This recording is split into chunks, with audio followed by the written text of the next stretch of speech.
Ladies and gentlemen, to Deep Thoughts on this beautiful Saturday morning. It's about 78 degrees out. Today we're going to talk about the death of chivalry. And I have to preface this, and it's going to be very confusing to anyone who doesn't get the beginning of this, especially you females. I'm willing to believe, and I'm willing to bet, that the females who are going to instantly watch this are the kind that are going to agree with this. And the females that would never watch this are the females that cause this, in my opinion. Because in very few cases do I take a bias, male over female, female over male, right? I believe that I have seen enough of this now. I believe I've seen 35 years of this now. And I've sort of made up my mind as of this moment as to what's happened with chivalry, where it's gone. And, at first I just felt it, and I didn't know how to put into words, and then I kind of got to the first stage of realizing what was going on. But I felt like I didn't have all the information, like I was feeling something else that was a part of the story, and now I think just recently, in the last few months, I think I felt at least the full circle of this. So if you're a female that's angry at me saying this stuff, then you're the one that's at no point at fault for what I'm saying. If you're angry at this, you're the ones that need to teach the others how to appreciate it. You're probably going, okay, what the hell are you talking about? Get on with it, brother. I come from the Midwest, where chivalry was not only taught, but really demanded, to be honest with you. That's just the way it was. If you didn't hold the door for someone, you not only got bitched out at the moment that you didn't do it, your family was informed that you didn't do it, right? And so we did it, and when we were young, it was a part of like the invisible rite of passage that exists in all modern cultures, right? Again, if you're new to the show, I always say that the modern world has gotten rid of the rite of passage, whereas the more, quote-unquote primitive tribes have very specific rite of passages. Now, there are modern rite of passages like bar mitzvahs and that sort of thing. But chivalry is big, and I think that the reason why I've hesitated to say anything about it is that there was this missing piece in my brain. What is chivalry, though? What is it really? Is it just holding a door? Is it pulling out a seat and pushing it behind your date? Is it everything about courtship? Or is it something you would do for your grandmother and your mom and everyone else's wife, and their children? Chivalry, to me, as I was taught, is a code of ethics and a code of conduct that a male uses to engage females of all walks of life, of all ages. As a matter of fact, as a female becomes impaired due to age, the chivalry that the town would show that woman rose, because she no longer has the fluent ability to move around. Perhaps she loses the ability to drive. Perhaps she walks a little slower. Perhaps she's got weak body joints, and at any point in time she could hit the floor, break a hip. Perhaps she's hard of hearing. Or perhaps her husband has passed, and she's alone all the time. And even though she puts on a big smile when no one's or I guess when everyone's looking, it's not there most of the time. You know, chivalry is a beautiful communication protocol between males and females. It is extremely important. When you're really, really young, you get taught to do things because it's the way you should do them. And maybe as a little obedient boy, you love just doing what grown-ups do, and so you run to open the door first and that sort of thing. But as one gets older, it is a calling card to how you were raised. It's a calling card to your entire family line, your father, your mother.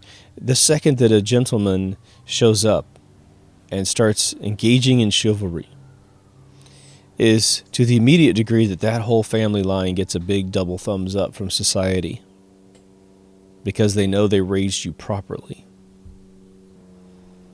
Now, obviously, Hollywood has portrayed chivalry in all kinds of different levels.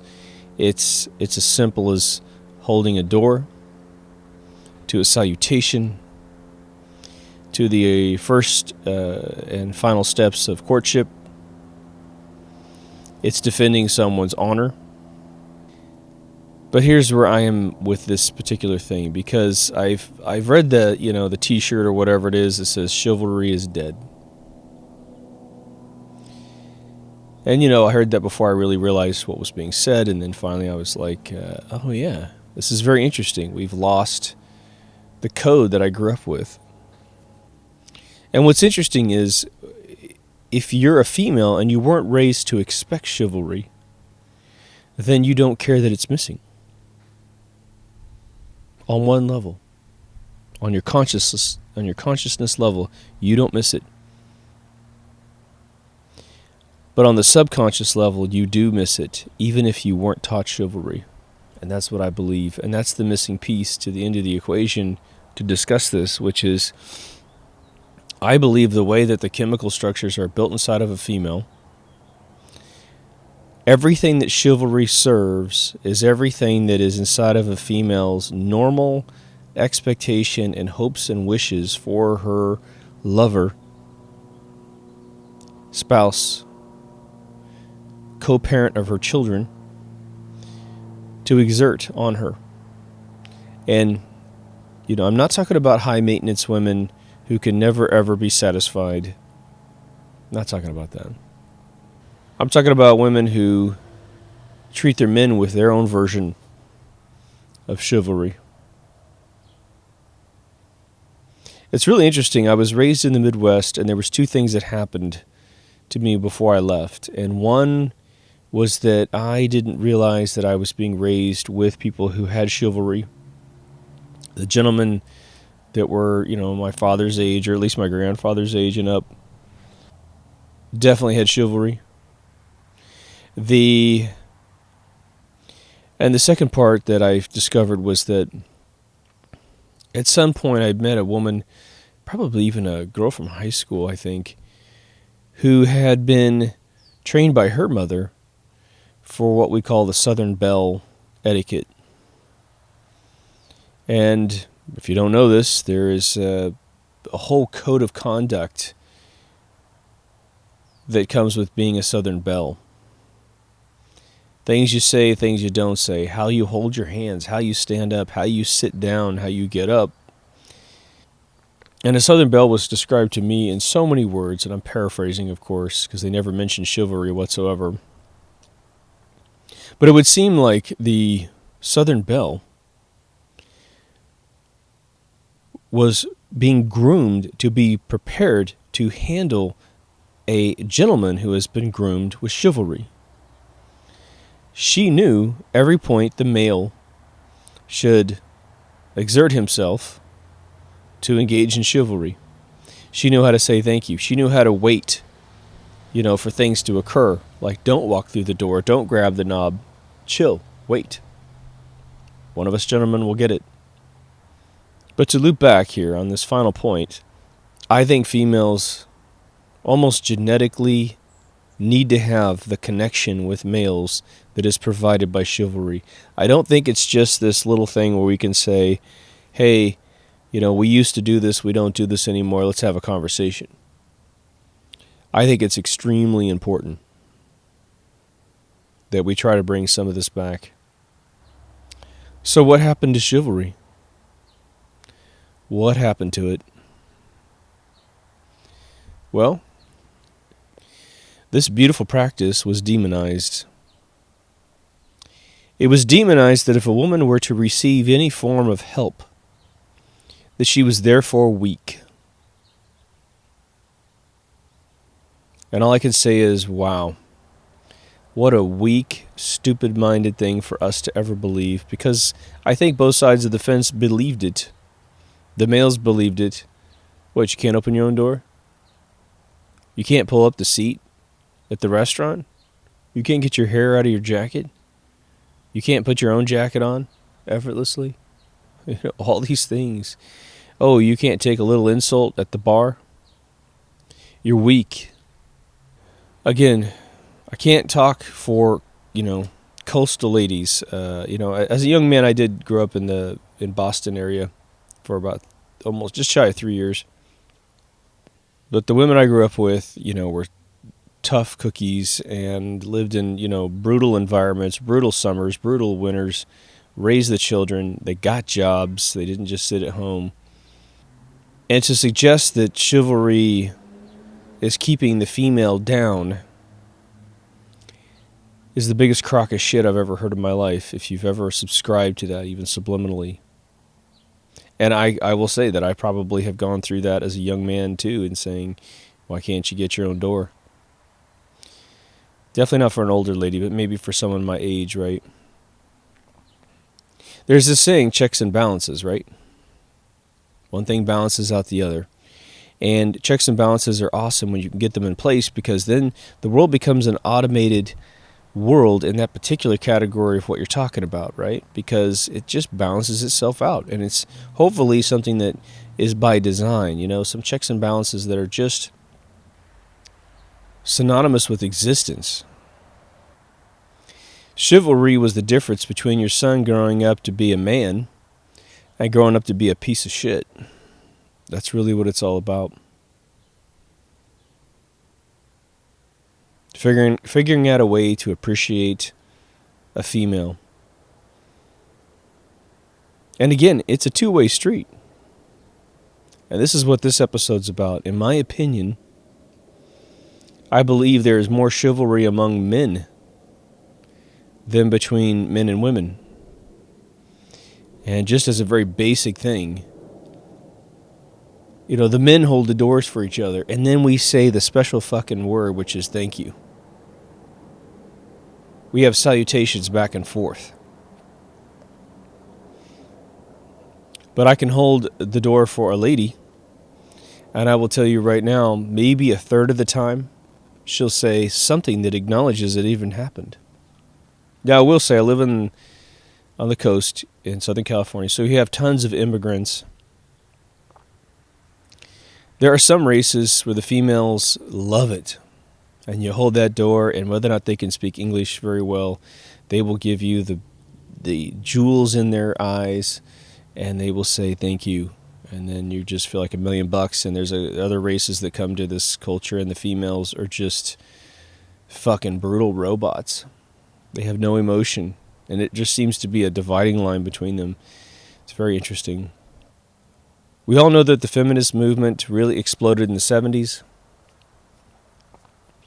Movies like 9 to 5 came out. With Dolly Parton. Was it Lily Tomlin in that too? The biggest problem with that, in my opinion, just looking back, is that women were superheroes. I mean, they still are to this day, but back in those days they were superheroes because they stayed at home. They got their educations typically, stayed at home, raised the children up to the point where they're all in school, where they can be buttoned up in the morning and hop on the bus, and they're taken care of until the parents come home at 5 o'clock sharp. And then the women would come home and take care of all the, domesticated chores of, fixing dinner and doing all this other stuff. They weren't expected to make the living wage in the home. They were only expected to work if that was something they wanted to do. A lot of the ladies were rewarded with staying home You got the kids out of that first 5 years, and now they're in school. Maybe go pick them up at 3 o'clock. And all that was demonized. The single income household was demonized. Raising your children was demonized. Right? Keeping your child out of pop culture. Being there the second your kid scrapes their knee. And mom is the first one there, not a fucking teacher, not a nurse. The parent, the flesh and blood. The moment of bonding was used up for bonding and not for some alienation. Reinforcing to your child that you're really not there for them. This is some brutal fucking THX 1138 world. You're sold to the institution like an experiment. What was extra money if the female went to work, it now became required money. And you still can't make ends meet because it's supposed to be a 2-income household, right? And what was interesting was that I never saw any direct attack on chivalry in any of the pop culture Hollywood themes that are out there. It just sort of got pushed out of the way. But I definitely saw individual experiences where women would look at men and say, what, you saying I can't hold the door for myself? I can't open the door for myself? I need your help? I believe that chivalry is dying, and perhaps can be easily resurrected, because of a large margin of females that have been influenced by feminists to see any assistance whatsoever as a declassification of humanism. You're subhuman if you need any help from anyone. There's some of us men out here that really miss women. We miss you guys. What we have is a bunch of little girls running around in some materialistic cloud trying to convince everyone how Lady Gaga is actually really talented, man. Little girls who dress up in fucking outfits when they go on stage because they can't grow up. At least Kiss developed some characters that they held on to for 50 years. Now again, judging from responses and all the light communication I have with the female side of the viewers on this show, I'm preaching to the choir, and I realize that. But if you have children, if you have a young man, young lady in your family, offspring directly of your own or your brother's or sister's kids, maybe you don't preach to anyone else's kids, but you demonstrate it in front of them. But it's a two-way situation, right? It's a setup, volleyball setup, and it's a spike by the woman, right? The man holds the door. The woman says, thank you. In a genuine way that says, I don't need your help opening the door. That's not the point. But the fact that you actually honored me by leaping ahead and holding the door, and I do agree some doors are a shit ton harder to hold than others. There's something positive about it. Such that, again, the fabric inside of a female says, I want to be loved and appreciated by my family, and especially by my spouse, especially by someone who, starts the process with me to hold a child for 9 months. And then, as a female, you have to hold it for 9 months and go through all the aches and pains and birthing process. It's the least he can do, right? And not just during pregnancy, but during your whole life. To be honored within your own home, within your own temple. If we don't have some structure of give and take and chivalry in this world, then we become robots. I mentioned the two races that are very, very different, at least in Southern California. And I'm just going to say one of the races has religion built into their world. They have very intense family values built into their world. And even though the men are sort of brutal sometimes, because they're very matriarchy, there is chivalry still. And it's expected, and courtship goes a certain way. In the other race, I'm sure there's family values in there, but it is a brutal fucking world that they live in, and it is just there's no chivalry whatsoever. I mean, I don't think it has ever been a part of this particular culture in the thousands of years that they've existed. And so the females are dry. The females are just, I think, unhappy every time I see them if they're fresh off the boat. Consequently, the other females in the other race, it's almost like they're always happy. It's bizarre.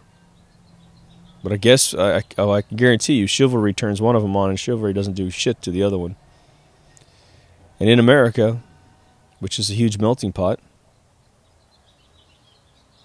it's sort of, in my opinion, it's a lose twice, succeed once formula. 2 out of 3 don't know you're there. They don't know you exist. But again, I believe that the female architecture, the female body and mind and soul, it's more than just a want. I think it's a need. I think women need chivalry around them. I think they need to understand that they are protected. There's a vulnerability that everyone is born with, I think, that you have to overcome somehow. And I think that when you're a male, you can go lift your weights, eat well, get all buffed up, and learn how to shoot a gun or whatever, fist fight, and you can kind of get some plateau that is good enough to live every day with. Because shit doesn't happen. That's the nice thing about it. We don't get in gunfights anymore and that kind of stuff. But you just have a little bit in your quiver just in case shit goes down. But for a female, it depends on what kind of female you are. Again, there's a lot of very tough females out there for sure. But you don't want to go down that path. You don't want to go to the gym and get tough. So at some point you have to say, look, my job is being soft and being cerebral and being emotional. My job is to take care of the children. Your job is to put a shelter over our head and protect the shelter. And that's a very primitive way of saying it, but that's sort of where the emphasis is, right? I'll make money too, don't worry about it, but you're supposed to make the most money. You just are. I'm saddled with making sure that our offspring come out the way that we both agreed they should. I want our sons to turn out like you. I want our daughters to turn out like me, and you should be doing the same on your end, right? And think about it. Before we talk about having sons, think about having daughters. A lot of parents start freaking out once their daughters start dating because, at least in America, the game is you're never to be single again once you have your first date. It's the most pathetic fucking reality that America's ever created, and no one seems to fucking notice, right? Your kid dates at 13 or whatever, some little high school, will you go out with me thing, and shit, man, they are never by themselves until the day they say I do.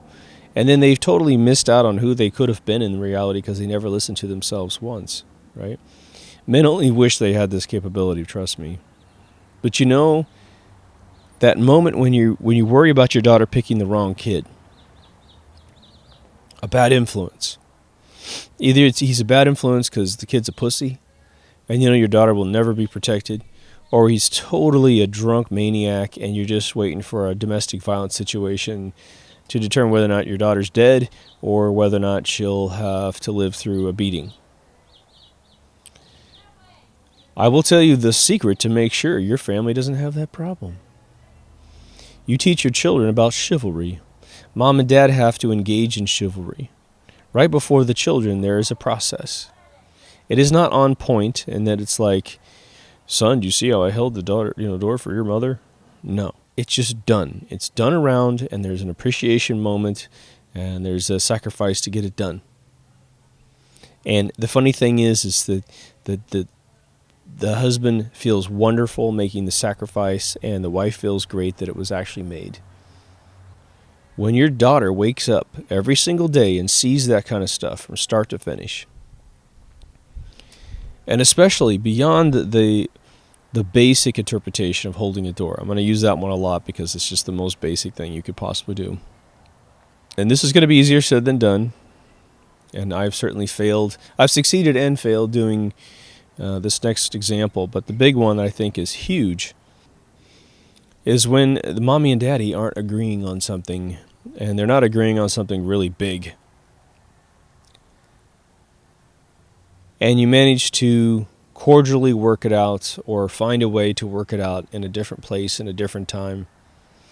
And in between that resolution moment and the moment that it occurred, there's love that can still exist.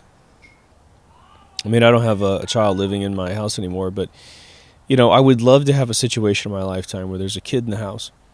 This happens. And as mommy and daddy situation, we're agreeing that we're going to resolve, that we're going to bring this issue back up. We're going to take it down now, bring it back up at a later point. 3 or 4 hours later, tomorrow. But immediately, we pretend as if it didn't exist and we go back to loving each other, visually. Sit on my lap, watch TV. The kid's over here on the sofa. The kid gets to see it and goes, wow, they just totally disagreed, but they were able to put that aside, schedule a resolution in the future, and then just love each other in the meantime, because you know what would happen. You'd never bring it up again. You just go, shit, we just had a little tiff. So my chemicals went this way, yours went that way, and boom, we had a disagreement. How is Sharia law able to move into Europe, where, 80-year-old men are bringing their 13-year-old daughters, where, it takes 2 females to make the opinion of 1 male, if you're lucky. Female circumcision is still practiced. Assassinating your wife is actually completely copacetic as long as you decided it was something that needed to happen. How is all that possible to blend in with a first world country? This isn't third world. Sharia law is fucking, 10th world. It's 2,000 to 3,000 year old belief systems that are being indoctrinated into first world people so that they can feel better about themselves, right? It's able to exist next to civilized people because we have let go, I think, of chivalry at a minimum. What's interesting for me is when you go back and you watch a movie made in the 1940s or the 1930s and you watch the etiquette that is in every single scene of every film. And it could be a super duper nightclub where you would expect everyone to be dapper and grabbing hands and kissing the top of knuckles and all that kind of stuff. But it goes all the way down to a gangster. There's still chivalry right in front of your face in all these different scenarios. I talk about a lot, we have to make evil stick out like a sore thumb. I say it all the time, right? Well, what does that mean? Well, we have to have a standard in this world such that any behavior that's against that standard sticks out like a sore thumb. Well, we've allowed our morality to be absolutely corrupted. It starts off as a little seed and then it grows in a particular direction. It's never checked, or we pat ourselves on the back of look at what we done. We planted the beanstalk of pornography, the beanstalk of gangster rap where it turns into every woman's a bitch. And the sad thing about that whole gangster rap thing, if you really rewind to like 1989 when that was starting to come out, and NWA was making songs about women being bitches. It stemmed from a very real thing where chivalry had died in the ghetto. And the females, the males were being yanked one way and the females were being yanked the other way, but the females of the ghetto were being yanked completely away from any chivalry, any self-respect, and everything became a game of, I'm going to get what I want, which is completely pop-cultured in my mind. It's all horse shit that I don't need. And so men were getting treated poorly in the ghetto. A guy would be used up for all of his money and the chick would drop him. And that's where they got this whole designation that the women were bitches in their area, right? In America, we treat our children with the utmost delicacy and respect. And there should be that, that part of chivalry that goes up into adulthood. Again, the Southern Belle part of the training, which I didn't quite finish up on, was to teach a female everything that she's going to do. And again, Southern Belle stuff is very antiquated, of course. When you have to sit a particular way. My friend's first statement was, when she was going through her Southern Belle training was, women sit on their vaginas, not on their asses, which means you sit really straight up, I'm not sure we're trying to go to that level. But we have to have an apparatus where the women know what chivalry is and either can teach their sons or they can teach their, bumbling boyfriends, husbands, that this is sort of what I'd like to start doing. And I'll be very appreciative of it the entire time, right? And the men have to get trained as to what the hell to do. If Europe still had any chivalry whatsoever, then a group of people moving in with their quote-unquote religious culture to essentially objectify women and female children, little girls, it would be unacceptable. And when Merkel, the communistic Satan on earth, when she tells you to look the other way, and you're a police officer in Germany, instead of letting your Prussian education, obey the state no matter fucking what happens, you would tell her to go fuck herself. And any CO that tells you to do such a thing, you would tell him to go fuck himself too. And all you'd have to do is point the guy and go, this guy just told me to look the other way as a 13-year-old girl is being raped by an 80-year-old guy under the guise of religious freedom. This is not about Sharia law, but I thought I'd throw that example in there. You want to know how the world's getting corroded slowly? There's this one area where chivalry could snap that shit out of existence.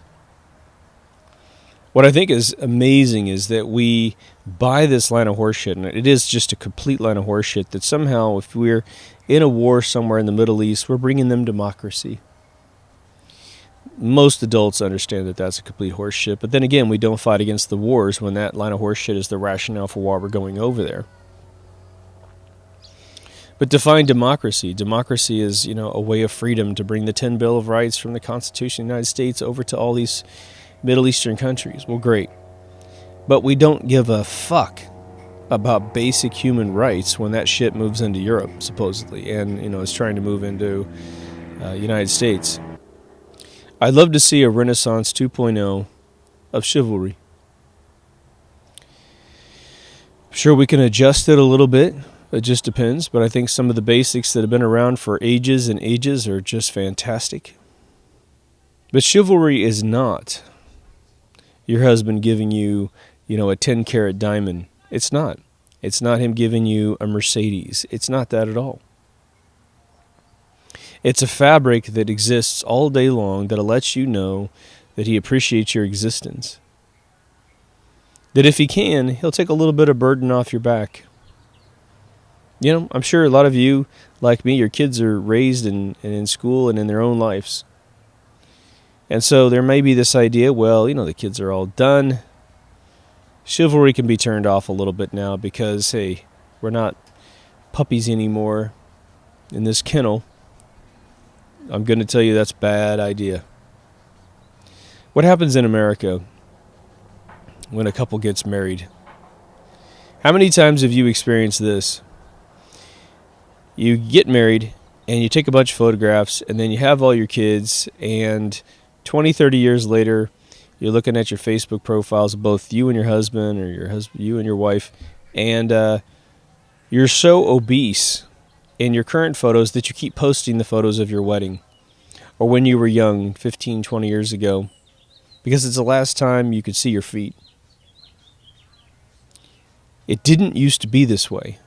When I grew up in the 70s, in the Midwest, where we ate like fucking pigs every single day, the town was not obese. The couple people that were obese were known by name. And they were sort of this oddity, But now what's the game? The game is as soon as you get married, you get to give up on yourself. Yippity-doo-dah, right? You don't have to eat well anymore. In this country, getting pregnant means you have a reason to be obese for the rest of your life, and you can always blame it on barren children, right? I have 4 aunts that cranked out probably 10 kids, 15 kids amongst the 4 of them. None of them have ever been obese and will ever be obese. In fact, 3 of them taught aerobics while pregnant. And all of them married men who maintain chivalry day to day. It's the coolest thing about my uncles that I'm not, blood related to. I watched women that raised me as a kid that I loved dearly. They're all sort of like pseudo moms to me, and they're all taken care of by great men who provide, and they're appreciative. If you give up on yourself due to any rationale, you will interrupt the fabric of chivalry. You just will. There's an old saying, no country for old men. There's a movie with that name and a book before that.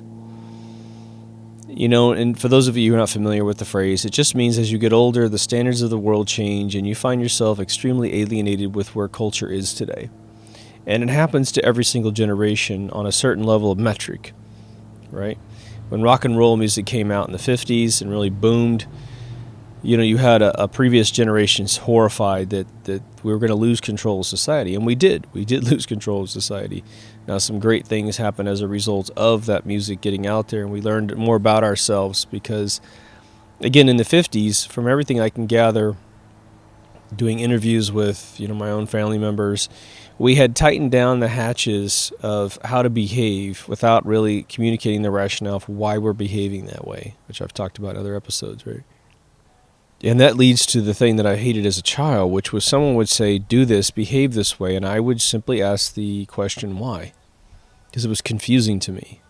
I wanted to do something different, but they wanted me not to do it. And then, you know, I had a parent that would say, because I'm your parent, and I'm telling you to do it this way.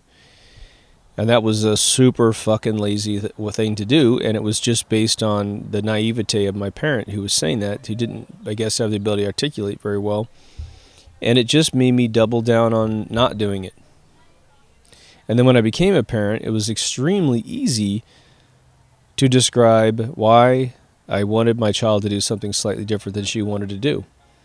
And I think most, like 9 out of 10, she'd follow the rules. Probably even more than that. But if you're a male and you'd like to reintroduce chivalry to your female, I would suggest, you know, you can try it 2 different ways, right? You can just turn it on and see what she does. You might be really surprised. You know, when you hold the door for a woman, you know, you're walking out to the car to either put her in the car from picking her up from some location where she lives to taking her out to dinner and then getting the door, you know, either, at least sometimes valets will do it for you, obviously, but does anyone feel shitty when a valet opens both doors? No, it's awesome, right? It's kind of weird because, you know, you don't want to create a, you know, a groveling class structure, you know, where you're the chauffeur, I'm the driver. But if you can start doing it and just pay attention, you might see it organically grow within your relationship, and you'll immediately see other things happen in your relationship that you've never seen before because she is remembering that respect. And so you never know. You go inside the house and she does something simple that blows your mind. Or you go into the bedroom and something amazing happens because she's like, I'm with the right guy who treats me well.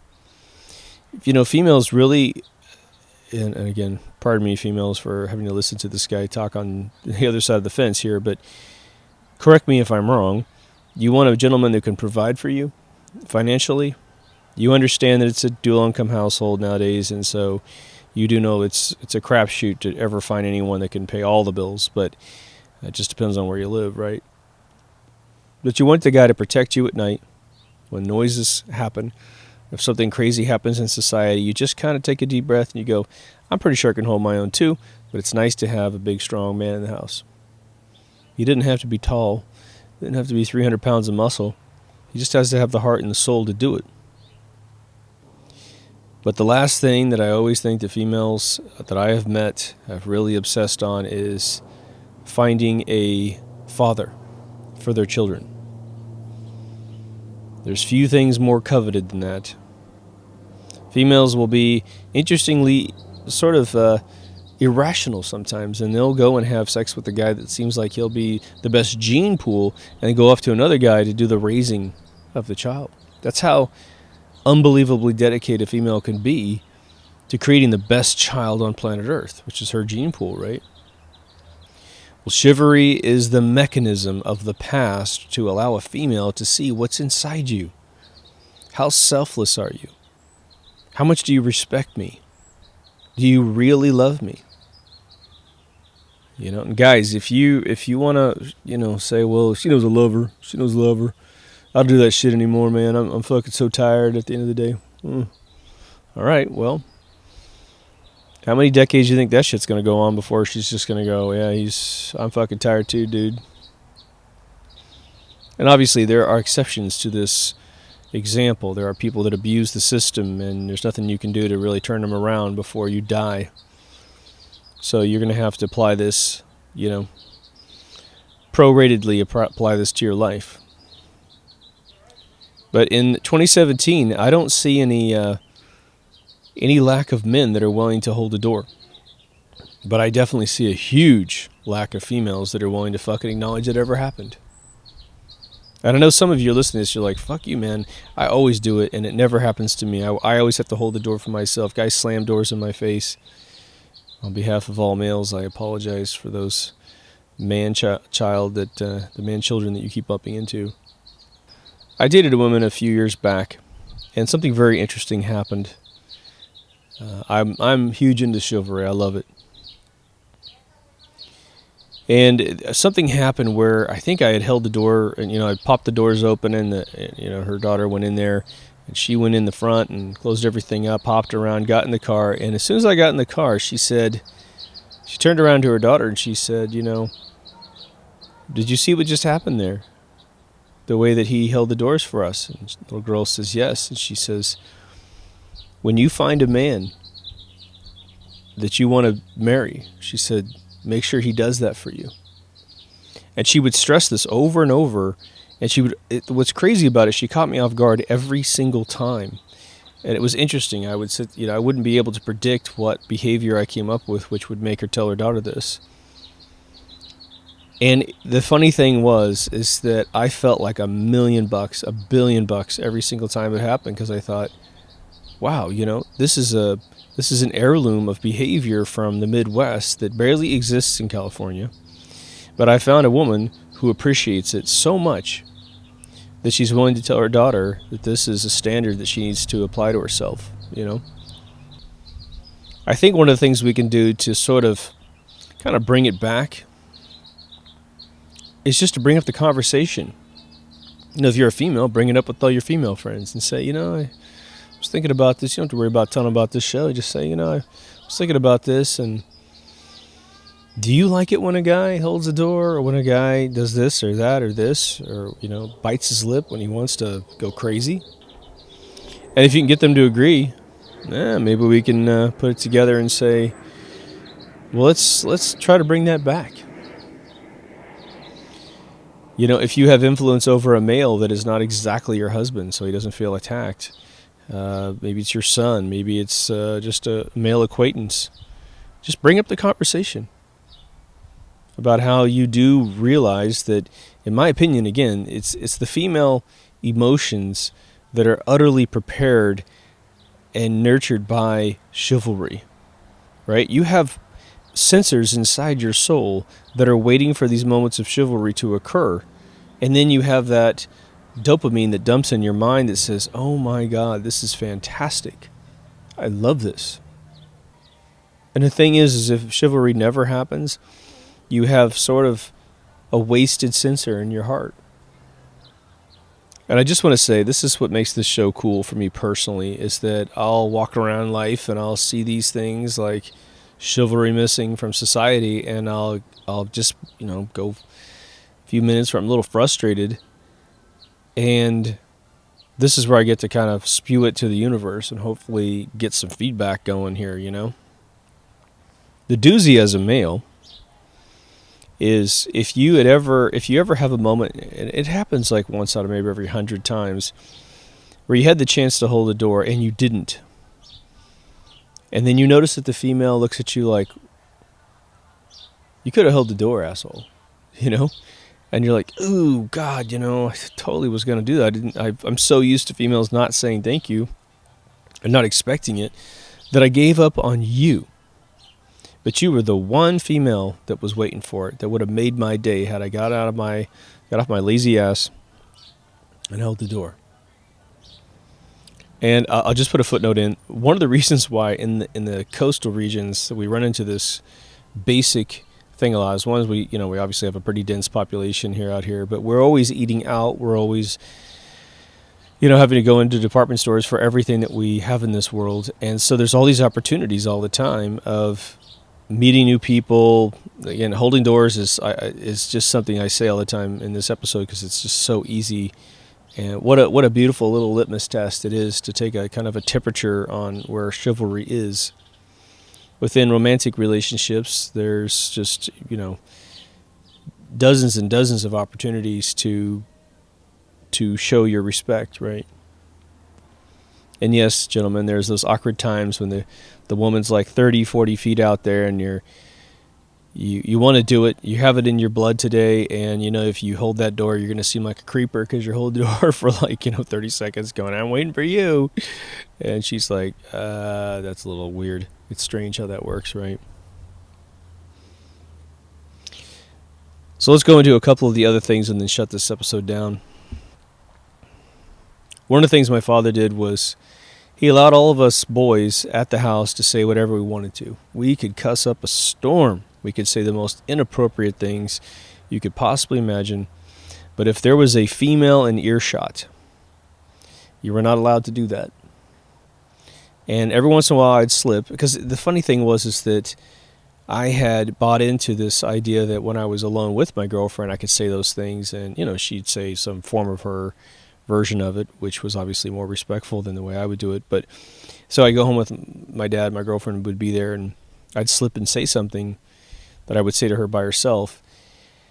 And he'd jump up my ass, man. He'd be like, he'd always say, here, and he'd say, we're not talking like that around females. And it was one of the disciplinary things my father did that, even though a little shocking every time it happened, I was like, he's right.